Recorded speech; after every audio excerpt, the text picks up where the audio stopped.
Ladies and gentlemen, welcome to the Golf on CBS YouTube channel. Patrick here, and we have a very special guest this evening or this afternoon, and a very special conversation in store for you all. We have multiple-time PGA Tour winner, U.S. Ryder Cup member, President's Cup member, and new cover star for the new 2K game, Mr. Max Homa. Max, what's going on, my man? Not much, just hanging in the parking lot at TPC Sawgrass. A pretty low-key moment for me. Did you get out there today before, or I guess after the rain dumped? No, we had this whole plan that we were gonna take it somewhat slow this morning.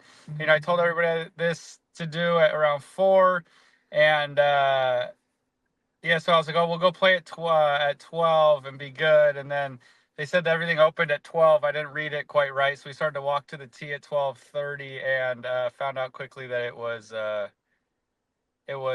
still closed till 3. So we didn't play any holes today, but we got some practice. It's blowing like 30 right now, so it's not the end of the world. Yeah, no biggie. We got to talk about 2K, obviously. Big moment for you, cover athlete. You ever think you'd be a cover athlete growing up playing golf? Yeah, I mean, like, yes and no, but like the yes is from, the 8-year-old thing where you think you're going to make a putt at Augusta to beat Tiger Woods.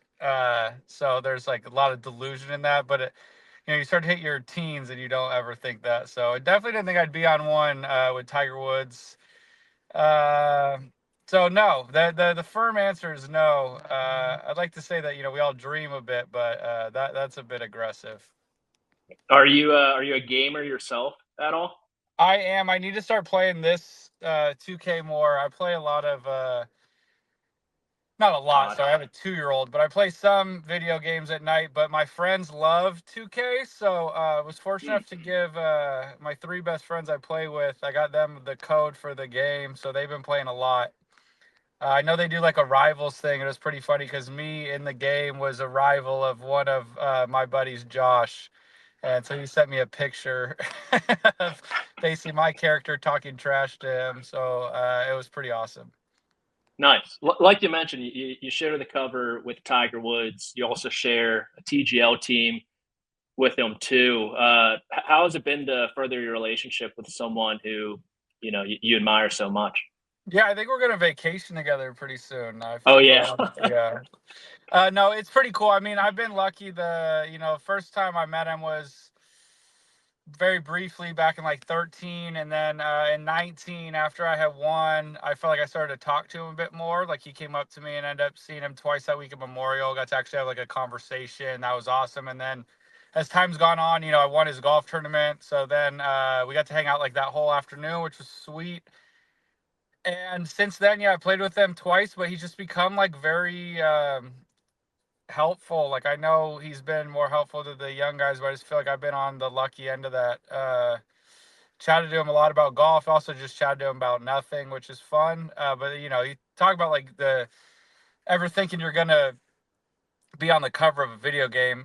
No, I definitely didn't think I'd ever be like having these cool conversations with Tiger Woods, especially about like golf, and asked him certain questions about even just like specific shots, playing practice rounds with him at majors. Like, that stuff's really awesome and truly like pinched me, because I think like the most fascinating thing about him is he's just a very normal guy. Like, he's just, he's a dad, and we've just talked a lot about just sports and things, and that stuff's all just kind of, it's getting more normal, but it's just still like you take a step back and it feels kind of crazy. Yeah, I gotta imagine first time you're swinging in front of him, you're probably a little bit nervous. Has that Very, subsided, I'm guessing? yes, very, very nervous. It was at the U.S. Open. I was sitting between him and Rory. I was still an AM, and yeah, I just by the time I got to the first tee, I'd got my nerves had gone away, which was good. I striped it down one because I just felt like I just didn't want to do something dumb in front of him. And then I played the Open Championship at St. Andrews with him, and that's a very easy first tee shot, and I was still moderately nervous. So it definitely adds a lot to it when you play with that guy. What's the group chat dynamic like? Is kids sending memes? I feel like Tiger's just like a thumbs up reaction guy mostly. No, Tiger's not. He's a lot more. He's the I mean, he's the boss, so he's firing everybody up. I mean, he was pretty funny. Like we were out, we couldn't make playoffs anymore. So I was texting the group, kind of like, "What the hell is the point of this?" And Tiger's like, "Well, let's take this anger out on them. Like let's go beat them." And I was just thinking to myself, I was like, "Man, you really got nothing to do right now. Like this is probably a big thing for you." I was like, "I got to play Bay Hill in like 2 days." So that was funny. So no, he's actually like leads the chat. Kiz obviously is very funny in there. I think me and Tom more or less are just along for the ride wherever they take us. They both like to talk a lot of trash. So the match we played without Tiger, he was none too pleased. So that's always funny. I got to ask you about LA sports, obviously with the Luka trade and Yeah. everything. We'll do a fun one for you. We'll keep you on your toes. Okay. Let's do start, bench, and cut. Okay. Okay. Shohei on the Dodgers, Luka on the Lakers, and Tiger on Jupiter Links. Oh man, is Shohei pitching, hitting, or both? Both, whatever you want. Yeah, You're in charge. Shohei starts. He's probably the greatest athlete of all time. Starting. I'm starting Shohei. Man, if I actually want to win, yeah, starting Shohei. I'm probably benching. I have to just bench Tiger. I can't cut Tiger. That's like sacrilegious. And then I'll cut Luka, which will make Mavs fans either happier or more mad. I'm not really sure. I don't even know if they're watching basketball anymore at That's this a point. fair point. After what they've been through. I am curious. Obviously, TGL first season didn't go great for you, but a lot of changes. You got TGL, you got Lulu, you got Cobra, you're a cover star, new clubs too, and a new coach as well. I'm wondering what went into switching swing coaches for you. Yeah, I had a really great run with Mark Blackburn, and I like love and respect that dude. He's very brilliant. But somebody a long time ago told me that a coach could be saying the exact right thing, but if the student isn't hearing it right, then it's kind of a moot point. And I just felt like it got to that. I just felt like I was running in circles, so I wanted to make a change. It took quite a while to figure out who I wanted to work with and what avenue I wanted to go down. And just kind of like fate. I had three people randomly bring up John Scott Rattan, and I had never met him before. I didn't know what he looked like. I picked him up from the airport in October, maybe, and I realized as I was driving there, I didn't even know who I was looking for. Which is funny in this world. I know everybody out here. I mean, like I know security guys that work certain events well at this point. So yeah, so it was great, but like I told my caddy Joe basically right after, he goes, "How'd it go?" And within 10 minutes of working with him, he had the best eye I'd ever seen. I didn't know if he was like the best coach, smartest person yet. It was just that was the first 10 minutes, but his eye was like tremendous, and it really like took me back. So took me aback because I was just like, I had never had somebody just be able to like spot something that fast, and the way he even like articulated it was really interesting. So mulled it over for a bit, and then when I was in Japan, I still had like 800 thoughts going on. I had changed some things, worked on some things with him, and I didn't know. I had my kind of like my foot in two camps, and I finally was just like, I think I should just hire this dude. I really liked what he was saying, and I could see that being a thing. So, kind of made the decision then to do so. And obviously hasn't really worked. It's been very frustrating because he's amazingly smart and he's done some really great work. I just haven't put it together on the course, but this has been the best I've swung a golf club. Everyone thinks I'm crazy, but this is the best I've swung a golf club on a driving range and, you know, at home and he and at the practice range here at Sawgrass. It's just the best I've really ever hit it. Like the most consistent, the way it feels, all of it's amazing. I just have not taken it to the course well, and but that's golf for you, I guess. So it was a lot went into it, and it was not a easy decision, but I'm this is a marathon, I keep telling myself, and I do know that I'm working on the right stuff, so I'm excited for that, what that turns into as time goes on.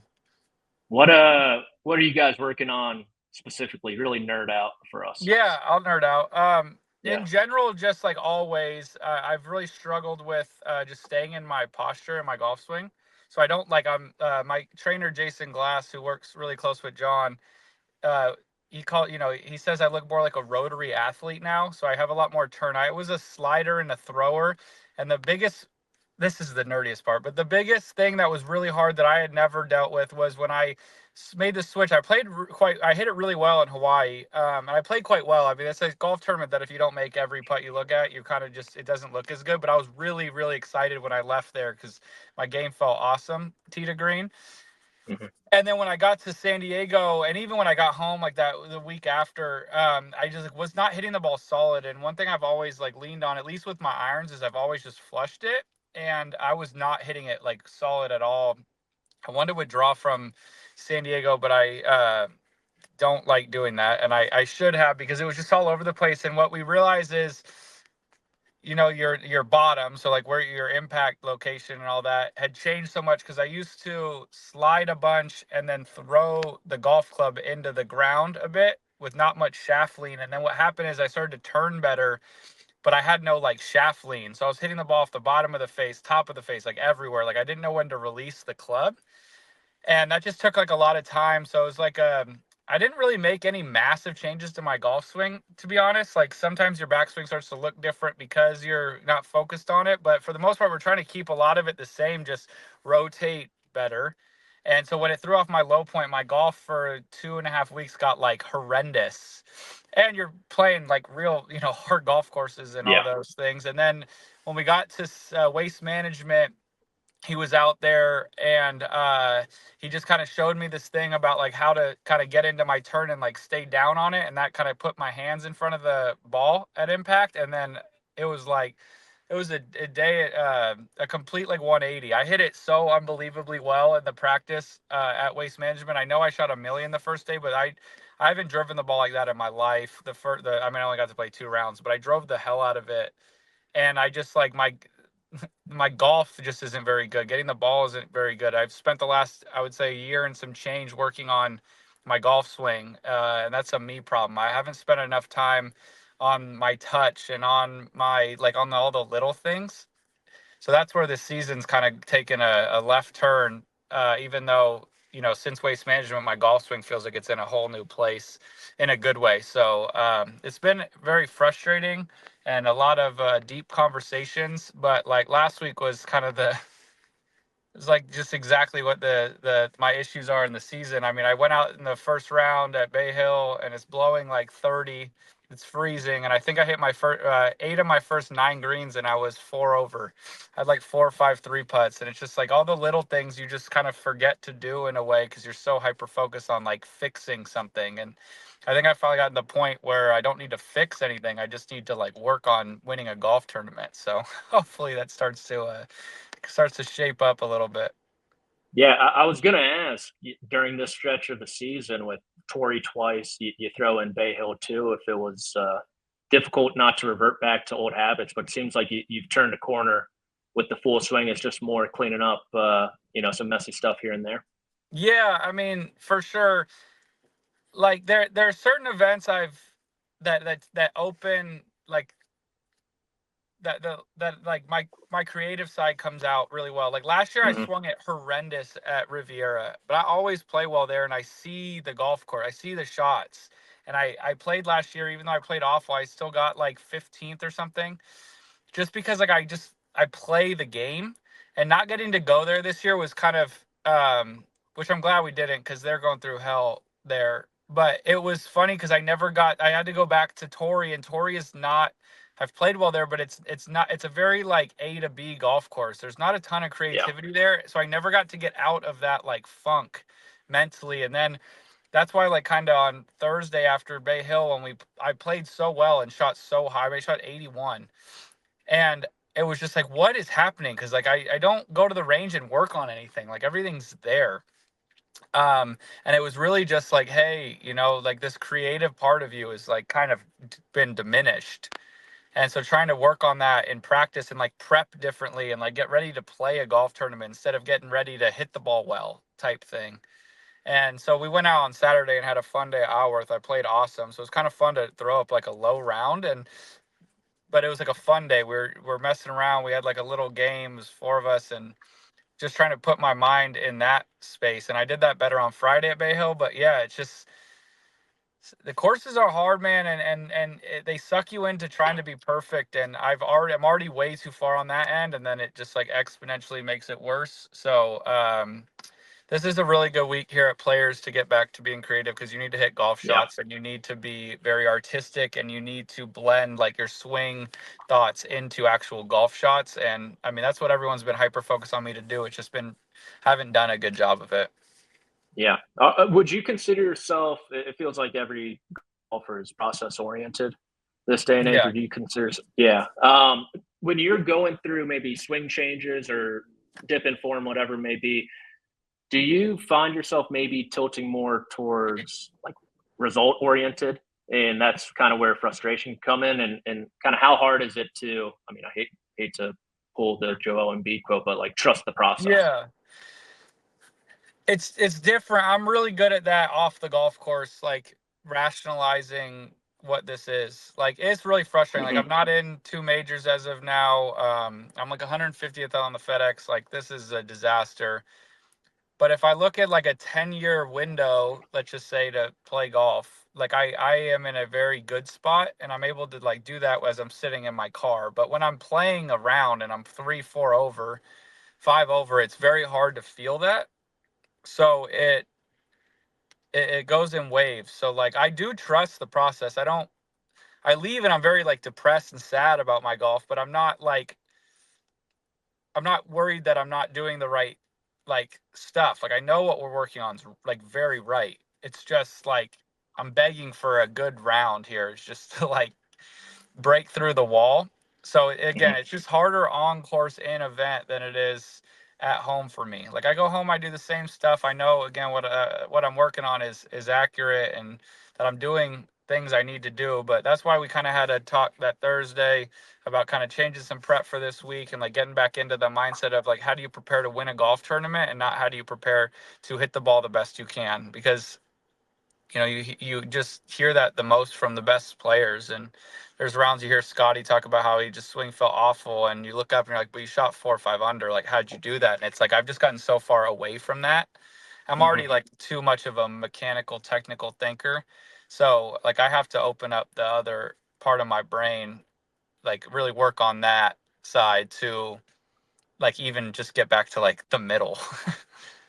Yeah, no, that makes sense. I am curious. I know you're boys with Michael Kim. Yeah. He's popping off right now, playing some really good golf. I'm curious. Have you guys talked about maybe the ebbs and flows of careers and how that's all shaked out for both of you? No, I love Michael, and this is no like I just don't like hang out with him a lot. Like we talk, like I root Okay. for him. I know he roots for me. Like he's one of my favorite people out here. But to be honest, like especially when you have a kid out here, you're just in a different like world than everybody else.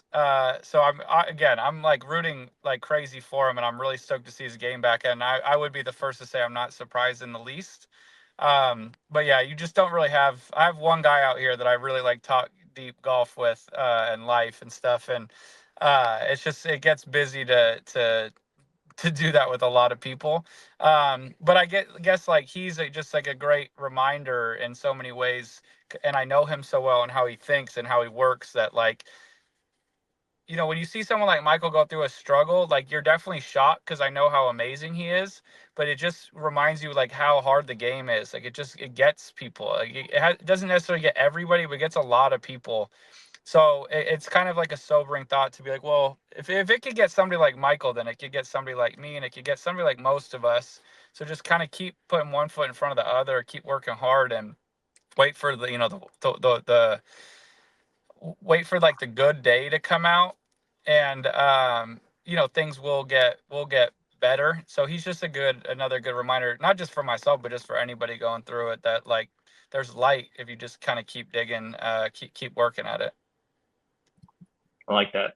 We'll transition from the state of your game to the state of the game, which I'm sure you're pumped to talk about. That might be even Uh, worse than my game somehow. well, Players Championship week, the Jay Bird, Jay Monahan takes a stand tomorrow. Any question you want me to ask him on your behalf, or maybe not on your behalf? I can't think of a question. I just Yeah, I don't know. I don't really know what's going on anymore. I'm on the pack, and I really am just like over the. I miss the All of it. rumors. I will say this. I miss the rumors. There was some kind of like fixation a lot of us had for a while about like, did you hear so and so's doing this, or do you hear we're gonna come back together? At this point, it's like a just tell me when it happens type thing. But no, I mean, I know that everyone's working really hard. I'm not like 100% sure where everybody wants this thing to go. But at this point, it's like just hard to know what's real. Not really on his end, just in general. So him and the board have been doing a lot of work behind the scenes to try to figure out how to make golf better for the fans. It's just, yeah. I think we're out of questions. I'm gonna scare the hell out of my agent right now. No, go for it. They're not very happy. That's fair Hey, enough. I'm sorry. I'm on a work thing. I'm on a work thing. No, he can get in here. He can get in here. But yeah, so I don't have a question for him. I'm pretty checked out till something happens. Do you watch the Yeah. show? You ever watch the show? Oh my gosh, how am I blanking Succession. on this? It's the show with the family who's super rich and they do all the business stuff. Succession. Succession, one of my Succession. favorite shows of Yeah. all time. Succession. What I Yeah, realized about clearly. it really is. Somebody pointed out to me that it's like 3 seasons. It's a business show, and no deal ever actually like happens. I feel like we're in the Yeah. middle of that. Like nothing is happening. I want something to happen. So, Okay. Well, I was told that some live guys might be here this week. That would have been fun. That didn't happen. I guess you technically have one almost. Laurie One Cantor's in the mix. Cleat is he superstar. okay? So there we go. We've got our first foot in the door. So yeah, I'm just waiting for Yeah. something to happen. When something happens, I'll have a better question to ask somebody. Okay. So it sounds. I was going to ask, like, what's your perfect scenario for pro golf? But it seems to me you're just like, I'll play wherever. Just let me know where. Yeah, no, the perfect scenario is you run it back 3 years and everyone just keeps Yeah. doing exactly what myself and everybody else is doing. It got a little muddied when all these people left. Like I don't know. NFTs and You everything. can't just bring I don't know, pick 20 guys, 15 guys. You can't just bring 15 back and kick 15 off. Like I don't know how that works. Like the guy 15 on now, like earn their way on. So how do you pick who we kick off? That's where I of course want Bryson and Brooks and DJ and Taylor and all these guys to come back. But like whose spot are they taking? That's where I net out. Like I don't know how that works. There's a lot of exemptions that are due to people who are still here that you can't just say, yeah, those don't work anymore. But the whole point of this is it's supposed to be for the fans, so you do what you need to do to make it happen.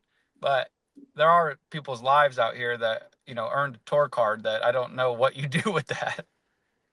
What do you think about the switch to 100 cards and smaller fields and all that jazz this year? Yeah, I mean, I like it. I wish we would do things that don't need tinkering after they're done. I mean, that's an easy thing to say from where I'm sitting, but like that gets tough because it just feels like every year we have a new wrinkle, and that's just confusing. But I do like it in general. I mean, I think we live a really like blessed life out here. We get to play golf for a living for a ton of money. I mean, it's just like a dream life. So it should be cutthroat. So it's like I like what we're doing. It's just the constant change gets a bit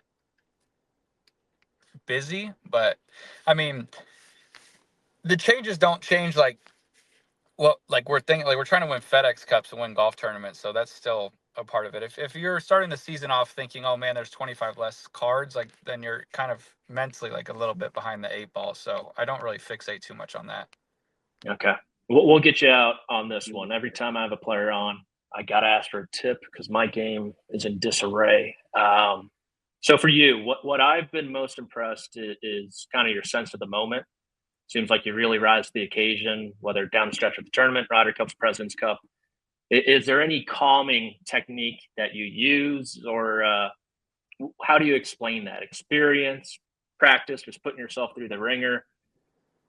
Yeah, I mean, I really think it just nets out to like you can look at anything in two lights, a positive and a negative. So you can look at a putt you have to tie a hole or to win a hole or whatever as, man, if I miss this putt or whatever, like, then it's doomsday and now I'm one down, or maybe I lose the match, or like in my case, it was like we lose the Ryder Cup. Or you can look at it as, man, I've worked my ass off for 30 something years, and I have this opportunity to do about the coolest thing I could ever dream of. If you're like, leading on the back nine or one back, you look at it, you look at it as a lot of pressure and that's like crippling, or you can look at it as, this is like truly what I wake up for. So I just feel like when you put it in the right light, in the positive light, your body's able to just react and enjoy. I mean, if it's just like a money game at home with your buddies, if it's just like to break your PR, break 80 or something, like, you want that feeling. Like, I think Tiger said it, like, he still gets nervous on the first tee, and when he doesn't get nervous anymore, then what's the point of playing? Like, if it means something to you, that's a good thing. I think a lot of people get really nervous on a Sunday on the first tee with the lead or around the lead because they don't want to mess up, and like, I truly understand that. But at the same time, like, okay, cool, then, I always go back to my year in 2017 where I played awful. I wasn't nervous for like an entire year. So I was never in a position where it mattered. Like, that sucked a lot more than being really nervous that I might mess up. It's okay to have the thought you might mess up, but like, why don't you spin it into, man, like, this is why I wake up early. This is why I go to the gym. This is why I hit so many golf balls, is to just be standing right here. So like, embrace the fear of it and go just do your best and see what happens. So that's always helped me, is just trying to spin it in like in the positive light. Right on. Love that. All righty, Max. Well, we appreciate the time, obviously. We wish you the best of luck there at TPC Sawgrass this week. And, next time, maybe you'll be in the other seat or something in your car. We appreciate it, man. I could tell just looking at you this entire time, you've been trying to think of a sign off with some kind of car pun. Oh my God, dude. So you kind of disappointed me with that, but yeah, I'll sit past you next time if you want. Yeah, I drove 4 hours to Ponte Vedra this morning. I'm running on fumes too. All good. Not everyone has their A game right now. Thank you.